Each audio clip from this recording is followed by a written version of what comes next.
오늘은 하나님의 걱정이라는 제목으로 함께 말씀을 나누려고 합니다. 여러분들은 혹시 요즘에 어떤 걱정하는 것들이 있으십니까? 사람들의 삶이 모두 다르고 각자만의 독특한 상황들이 있지만 크든 작든 다 자기들만의 걱정들을 안고 살아갑니다. 돈이 많다고 걱정이 없어지는 것도 아니고 원하는 것을 이루었다고 걱정이 사라지는 것도 아닙니다. 오늘은 오늘의 걱정이 있고 이 걱정이 설령 잘 해결되었다 하더라도 내일은 또 내일의 걱정이 생깁니다. 심지어는 걱정할 것이 하나도 없고 행복해도 걱정할 것이 없는 것이 걱정이 됩니다. 지금 행복한 순간을 맞이하고 있다 하더라도 이렇게 내가 행복해도 괜찮은가 라고 하는 걱정이 또한 생기는 것이 참 우리 인간의 모습인 것 같아요. 우리 시우는요, 몇 년째 세 가지의 걱정을 안고 삽니다. 밤에 기도할 때 꼭 이 세 가지 기도를 해달라고 하는데, 첫 번째 기도 제목이 전쟁이 날까 걱정하는 거예요.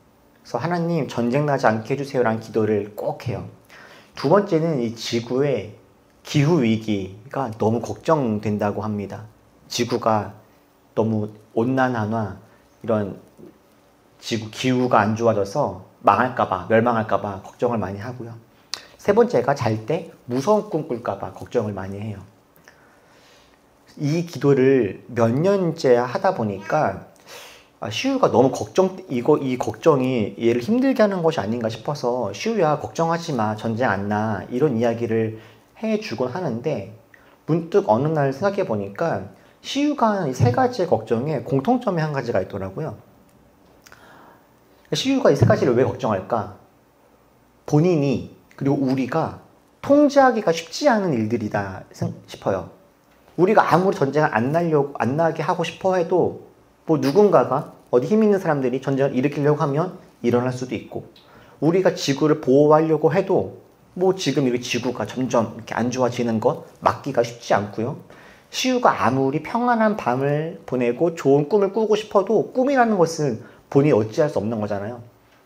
우리들은 통제할 수 없는 것에 대한 공포가 있구나, 이런 것들 다시 한번 생각이 들더라고요. 시우나 저나 여러분, 우리 모두가 다 아마도 크고 작은 걱정들이 있을 것인데 이스라엘 백성들에게도 걱정이 물론 있었습니다.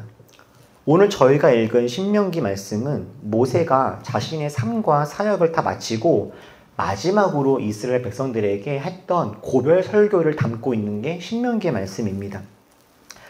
지금 신명기의 말씀이 들려지는 이 순간 이스라엘 백성들은 아직 가나안 땅에 들어가지 못했습니다.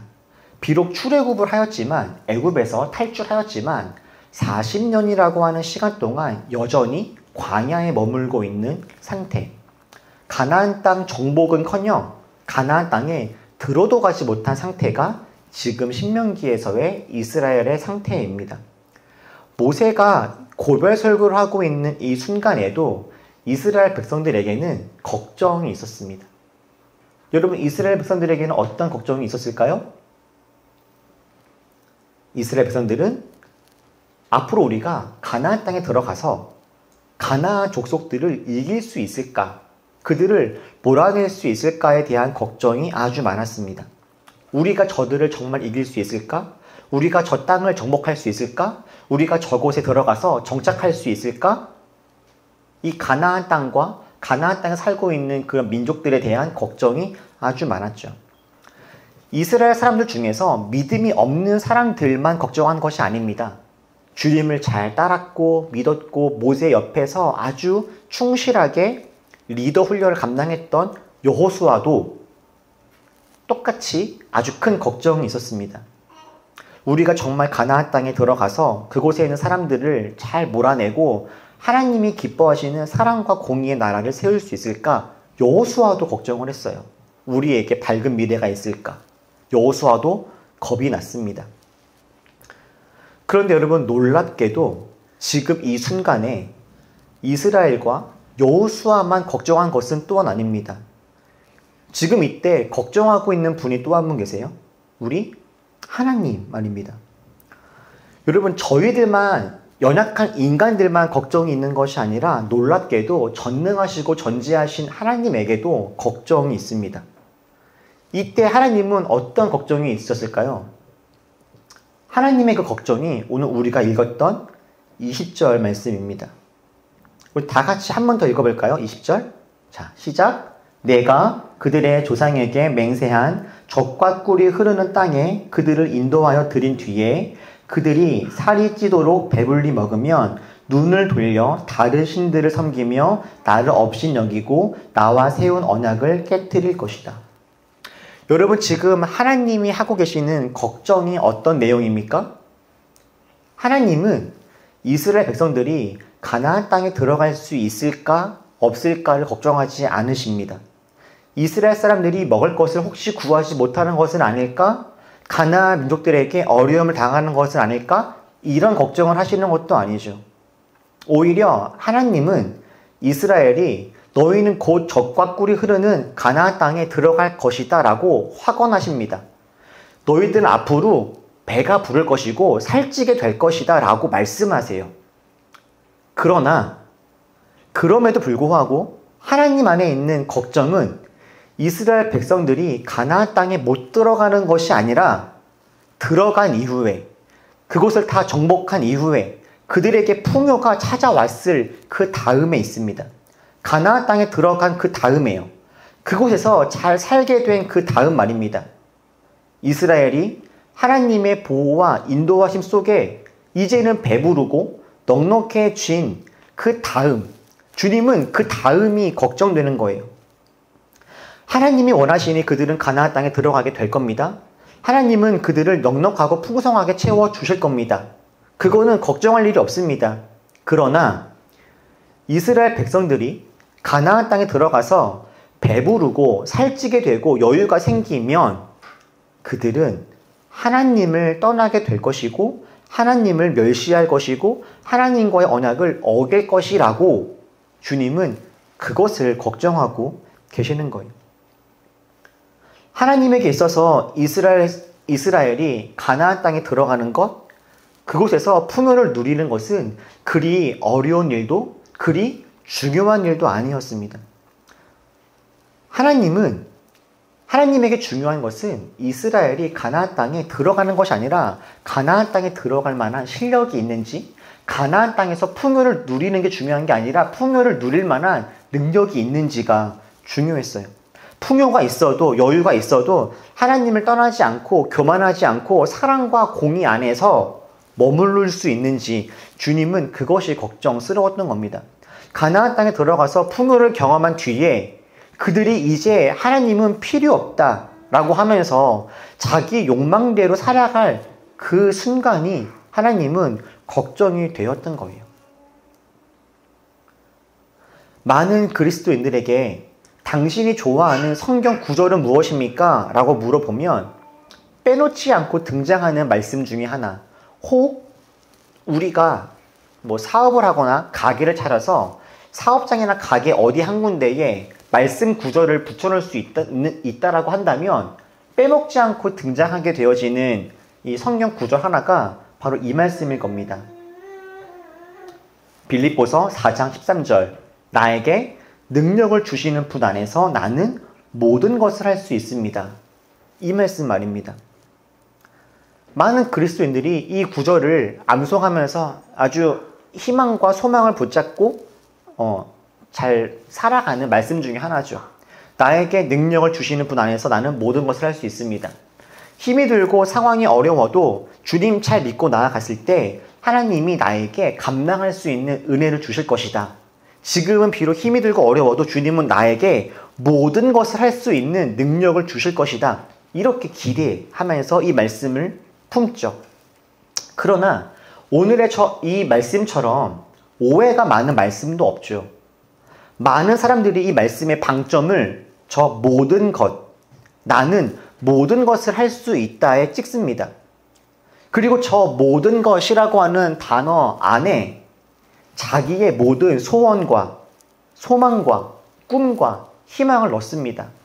나에게 능력 주시는 분 안에서 나는 승진을 할 수 있습니다. 나에게 능력을 주시는 분 안에서 나는 부자가 될 수 있습니다. 나에게 능력을 주시는 분 안에서 나는 이것저것을 할 수 있습니다. 이렇게 기도하기도 하죠. 그런데 저 빌립보서의 말씀의 핵심은 저 구절의 하반절에 있는 것이 아닙니다. 저 말씀에서의 핵심은 상반절에 있습니다. 앞부분이요. 어떤 부분이요? 나에게 능력을 주시는 분 안에서. 저 말씀이 저 빌립보서 말씀의 핵심입니다. 모든 것을 할 수 있다가 핵심이 아니라 내가 하나님 안에 있다라고 하는 것이 이 말씀의 핵심인 거예요. 뿐만 아니라 13절에서 이야기하고 있는 저 모든 것이라고 하는 것들도 내가 원하는 모든 소원을 이야기하는 것이 아닙니다. 성경을 잘 해석하는 방법은 제가 누누이 말씀을 드렸던 것처럼 어떻게 해야지 성경을 잘 해석할 수 있다라고 했죠? 제가 예전에 성경을 해석할 때 중요한 것은 무엇이다?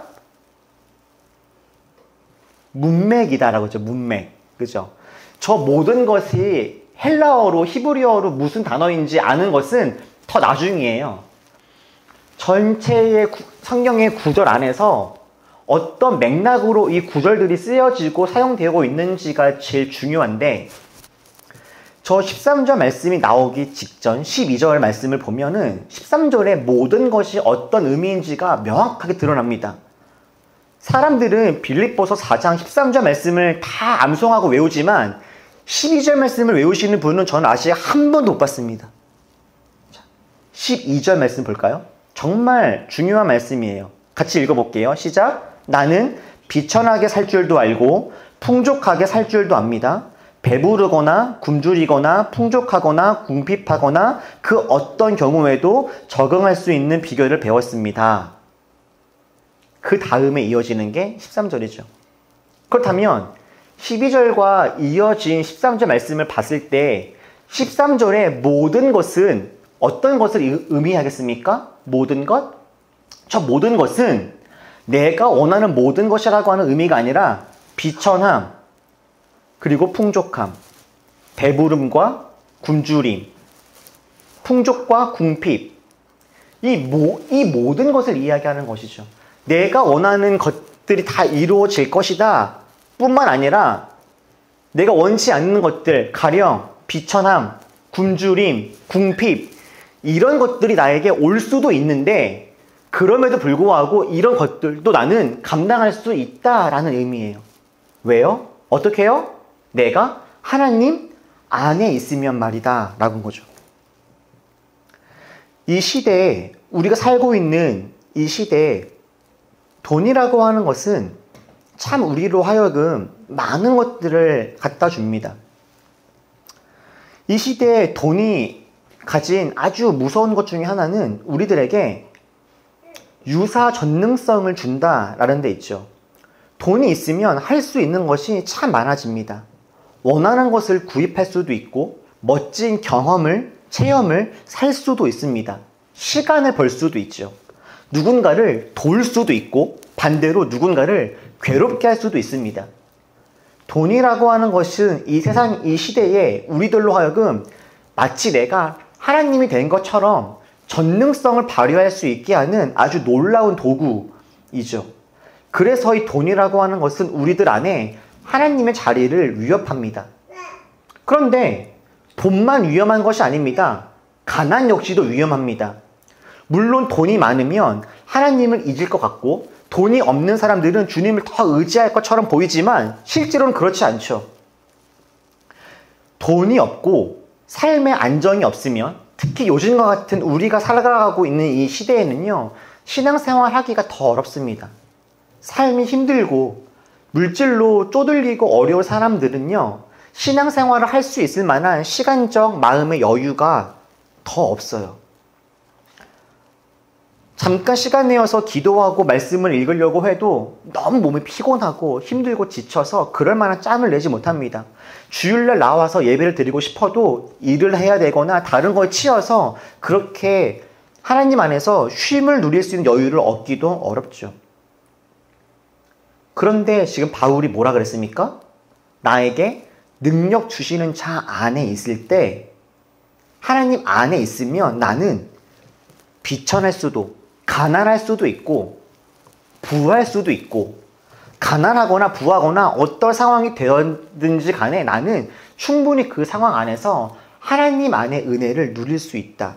이렇게 이야기하는 거예요. 바울은 우리 삶에서 중요한 것은 내가 지금 어떤 상황인가가 아니라 내가 지금 누구와 함께 있는가, 내가 지금 하나님 안에 있는가, 이것이 중요하다라고 하는 것을 명확히 알고 있었던 겁니다. 그리고 바로 바울의 이 말씀이 하나님이 이스라엘에게 기대하시는 거예요. 가나안에 들어갔다고 한들 너희가 나와 함께 있지 않으면 힘이 들고 어려울 텐데, 너희가 가나안 땅에서 배가 부르고 이제는 살만하다, 풍요롭다라고 이야기한다라고 한들 너희가 나를 떠나면 그 행복과 아름다움이 오래가지 않을 텐데 라고 하는 걱정이 주님 안에 있었던 거죠. 그리고 이스라엘이 가나안에 들어가서 그곳에서의 풍요를 경험한 뒤에 하나님을 잊지는 않을까, 하나님 없어도 내 삶 충분히 문제 없네 라고 오해하지 않을까라고 하는 하나님의 이 염려는 훗날 안타깝게도 현실이 됩니다. 이스라엘은 가나안에 들어갔고 놀랍게도 가나안 땅을 정말 다 정복했고 정말 그들에게는 평화와 안정과 풍요가 찾아왔어요. 그런데 그렇게 풍요가 찾아오자 이스라엘은 보란듯이 하나님을 잊어버립니다. 자신들 안에 있는 그 풍요의 전능성을 가지고 하고 싶은 대로 살아가죠. 아니, 하나님을 알고는 있지만, 하나님을 기억하고는 있지만 하나님을 존중하지 않습니다. 하나님을 알지만 따르지는 않습니다. 선택적으로 율법을 지키고 자신에게 필요할 때에만 자신이 원하는 방식의 제사를 드립니다. 하나님이 이스라엘에게 했던 걱정이 현실이 된 거죠. 그런데 너무 감사한 건 하나님은 걱정을 하실 때 걱정한 것으로만 끝내지 않았다라는 겁니다.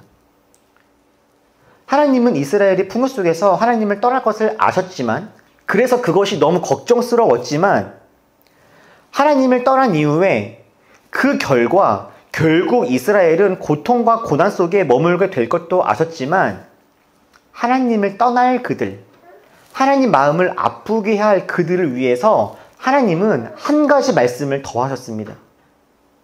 그것이 오늘 우리가 읽었던 21절이었죠. 그리하여 이스라엘이 풍요 속에서 나를 떠나서 나를 잊고 나를 무시하고 나를 멸시하면, 그리하면 그들이 온갖 재앙과 환난을 당하게 될 것이다. 여러분, 21절에서 너희가 날 떠나면 너희들은 재앙과 환난을 당할 것이야, 이것은요 하나님이 겁을 주거나 저주하시는 말씀이 아닙니다. 너희가 나를 잘 섬기지 않으면, 너네가 예배하지 않으면, 너네가 봉사하지 않으면 너네들 큰일 날 거야, 혼난다, 저주가 임한다, 이렇게 협박하시는 말씀이 아니에요. 이 말씀은 원인에 대한 결과를 미리 알려주시는 겁니다. 이런 거죠. 너 이렇게 운동하지 않고 이렇게 집에만 있으면 너 살찐다, 이런 말이에요. 너 지금 공부해야 되는 때인데 공부 진짜 이렇게 안 하면 나중에 너 원하는 일을 못할 수도 있어, 이런 말과 같은 거죠. 너 이렇게 지금 단 거 많이 먹고 이빨 안 닦으면 이빨 썩는다, 이런 말입니다. 이건 저주가 아니죠. 너가 이렇게 살면 이런 결과가 임할 것이다 라고 하는 원인에 대한 결과를 이야기함으로 어떻게 하는 거예요? 그러니 잘 지내야 돼 라고 권하는 거죠. 하나님이 지금 너네가 나를 떠나면 재앙과 환난이 임할 것이야 라고 하는 이 말은요 저주가 아니라 하나님이 바라보시는, 너네가 하나님을 기준 삼지 아니하고 너희들 마음대로 살아가면 그 결과 당연히 혼란과 어려움이 올 수밖에 없음을 말씀해 주시는 것인데, 그런데 21절에서 주님이 뭐라고 말씀하세요? 재앙과 환난을 당하게 될 것인데 그러나 사람들이 이 노래를, 내가 너희에게 이야기했던 이 말씀, 하나님의 이 말씀을 부르는 한 이 노래, 이 말씀이 그들을 깨워주는 증언이 될 것이다. 그러나 하나님은 이스라엘이 자신을 떠날 것을 아셨습니다. 그리고 하나님을 떠난 그들은 고통과 어려움 당할 것도 아셨어요. 이건 저주가 아니라 행위에 대한 예상되어지는 결과라고 이야기했죠. 그런데 하나님은 그들을 보시면서 이것 봐라, 내가 뭐라 그랬니? 이렇게 단 거 먹고 이빨 안 닦으면 이빨 썩는다고 했어 안 했어?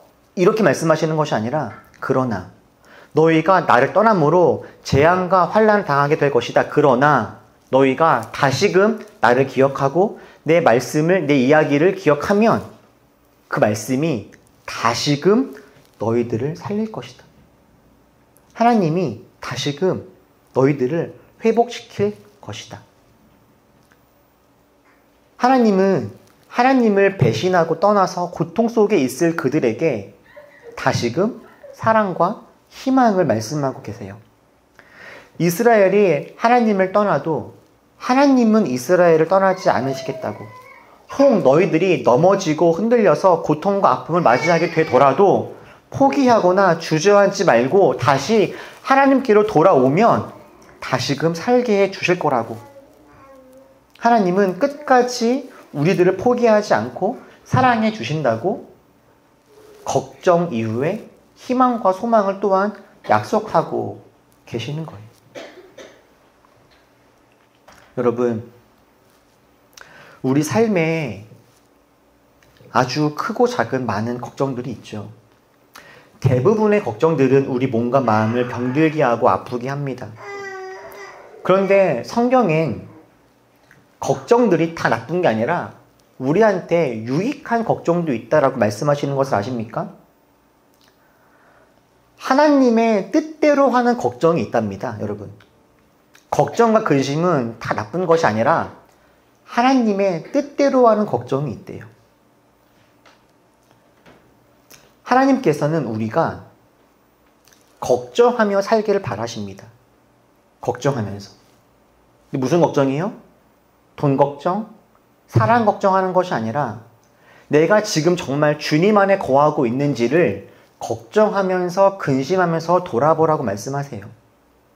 하나님은 우리가 그냥 나는 이제 괜찮다, 풍요롭다, 넉넉하다라고 안심하며 살아가는 것이 아니라 걱정하며 내가 지금 주님 안에서 어떤 모습인지를 돌아보면서 내가 정말 주님의 사랑 가운데 있는지를 돌아보면서 그렇게 우리들로 하여금 하나님 안에 거하여서 살아가라 말씀하시죠. 그리고 그렇게 우리가 하나님과 가까이 있다면 우리는 어떤 상황에서도 버틸 수 있고 이길 수 있습니다. 정말 무서운 건 우리가 하나님과 멀어지는 거예요. 하나님 없어도 살 수 있다라고 오해하는 겁니다.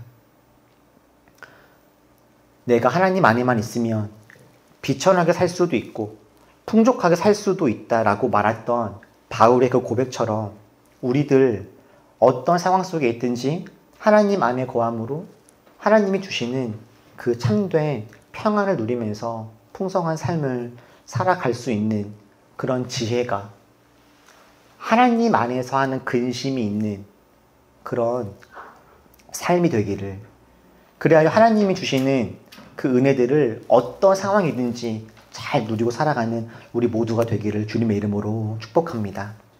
기도하겠습니다.